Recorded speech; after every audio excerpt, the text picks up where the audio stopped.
Hello guys, welcome to Lux viewers. അപ്പോൾ നമ്മുടെ ഇന്നത്തെ വീഡിയോ വന്നിട്ട് ഒരു മോർണിംഗ് റൊട്ടീനാണ്. രാവിലെ പൊടി ന്യൂസ് പേപ്പറൊക്കെ എടുത്തു, രാവിലെ ക്ലാസ്സിലെന്ന് പറഞ്ഞുകൊണ്ടെങ്കിൽ ഹാപ്പിയായി.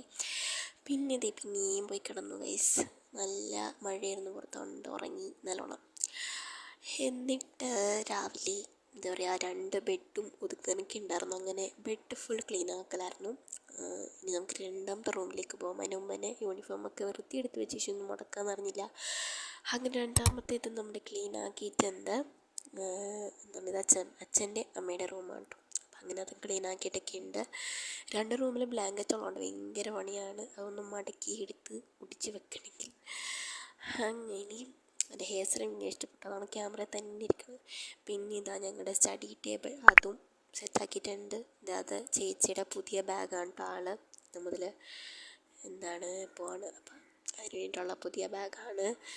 പിന്നെ അങ്ങനെ നിങ്ങളുടെ റൂം ഫുൾ സെറ്റാക്കിയിട്ടുണ്ട്. പിന്നെന്താ, എനിക്ക് ചെറിയൊരു വയ്യായ്മയുണ്ട്, അതുകൊണ്ടാണ് നോക്കും പിന്നെ ഈ സൗണ്ടും ഒക്കെ വല്ലാണ്ടിരിക്കുന്നത്. അവധിയായെന്നും പറഞ്ഞ് മഴയൊന്നും പെയ്യില്ല കേട്ടോ. ആകെ രാവിലെ പെയ്തു, പിന്നെ പെയ്തിട്ടില്ല. ഒതുക്കിയൊക്കെ കഴിഞ്ഞിട്ടുണ്ട്.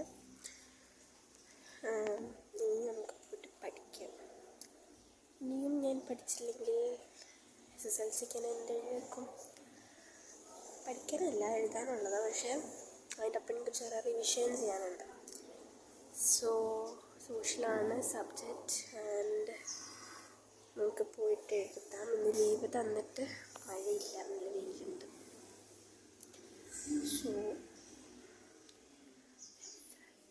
പിന്നെ ക്ലാസ് മുടക്കാമെന്ന് പറഞ്ഞ് പഠിക്കാണ്ടിരിക്കാൻ പറ്റില്ലല്ലോ. അതുകൊണ്ട് തന്നെ കുറച്ച് നോട്ട്സൊക്കെ എഴുതാനുണ്ടായിരുന്നു. അങ്ങനെ എഴുതിയെടുക്കണമായിരുന്നു.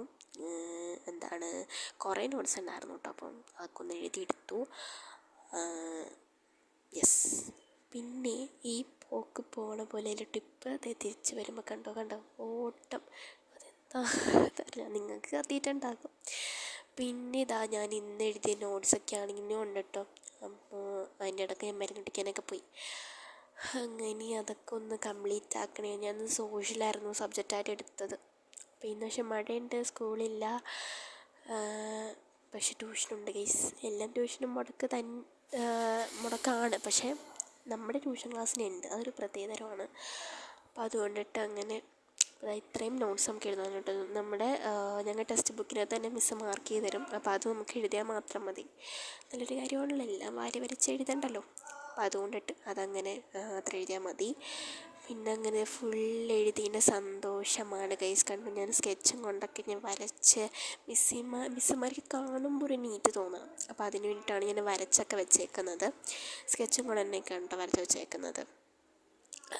പിന്നെന്താണ്, അങ്ങനെ അപ്പോൾ അതെല്ലാം വരച്ചൊക്കെ വെച്ചിട്ടുണ്ട്. പിന്നെ ഇത് പഠിച്ചോ ഇല്ല, ഇതിനുള്ള ടൈം കണ്ടെത്തിയിട്ട് വേണം നമുക്കിനി പഠിക്കാനായിട്ട്. അപ്പോൾ അത് വേറെ കാര്യം.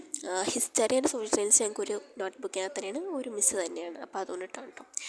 പിന്നെ അതെല്ലാം പൗച്ചിനകത്ത് എടുത്ത് വെക്കുകയാണ്. പേനയും പെൻസിലും സ്കെയിൽ പിന്നെ വലുതായതുകൊണ്ട് ഞാൻ വെറുതെ നോട്ടിനകത്തേക്ക് ഇടുകയുള്ളൂ കേട്ടോ. ഞാൻ ഇത്രയും സ്പീഡായി പറയണ വേറെ ഒന്നും അല്ല. ഞാനിപ്പോൾ വോയിസ് എടുക്കുന്നത് ഈ ദിവസം തന്നെയാണ്, ഞാൻ എഡിറ്റ് ചെയ്യുന്ന ദിവസം തന്നെയാണ്. പിന്നെ എനിക്ക് 4 മണിക്ക് ട്യൂഷനുണ്ട് ഗൈസ്. ഇപ്പോൾ സമയം വന്നിട്ട് 3:22 അപ്പോൾ ഞാൻ അതുകൊണ്ടാണ് ഇത്ര ധൃതിക്ക്. ഓക്കെ. പിന്നെ ഞാൻ ഇനി ബുക്കൊക്കെ ഒന്ന് കൊണ്ടേ വെക്കുന്നുണ്ട്. അല്ലെങ്കിൽ അവിടെ വെച്ച് കഴിഞ്ഞാൽ പിന്നെ അവിടെ തന്നെ ഇരിക്കും. ഞാൻ പിന്നെ ട്യൂഷൻ എടുക്കാൻ മറക്കും. അപ്പോൾ അതുകൊണ്ടിട്ട് ഞാൻ അതൊക്കെ ഒന്ന് അവിടെ എടുത്ത് വെച്ചു. പിന്നെ ഒരു പേന തീർന്നു, നോട്ട്സ് എഴുതിയപ്പോൾ ഇങ്ങനെ തീർന്നു. യെസ്, എൻ്റെ ഫേവറേറ്റ് പെന്നായിരുന്നു, അതങ്ങനെ തീർന്നു. പിന്നെന്താ, മുടിയൊക്കെ ഒന്ന് ചാടാം. ഞാൻ കുളിച്ചിട്ടില്ല, ഞാൻ മേല് കഴുകുന്നുള്ളൂ. അപ്പോൾ മുടി അങ്ങനെ ആദ്യമായിട്ട് നല്ല ഭംഗി കിടപ്പുണ്ട്, എന്താണോ എന്തോ. നമുക്കിനി പോയിട്ട് കുറച്ച് പ്രകൃതി രമണീയത കാണാം ഗൈസ്. പ്രകൃതി രമണീയതയായിട്ട് പറയാനായിട്ടൊന്നും ഇല്ല ഇവിടെ.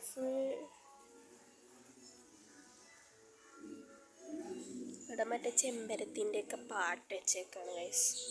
ഇവിടെ ഫുള്ളും ഇവിടുത്തെ ആൾക്കാരൊക്കെ ഇങ്ങനത്തെ പാട്ടൊക്കെയാണ്, DJ പാട്ടൊക്കെ ഇരുന്നാണ്ട് എനിക്ക് വീഡിയോ എടുക്കാൻ പറ്റത്തില്ല.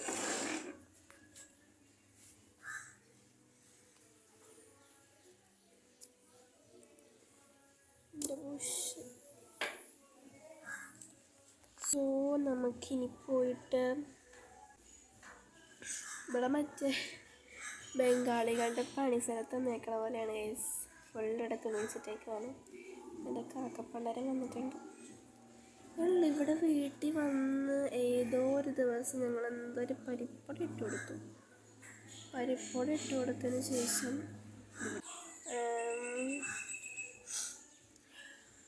എന്താ ചെമ്പരത്തിയുടെ പാട്ട് കേൾക്കുന്നുണ്ടോ?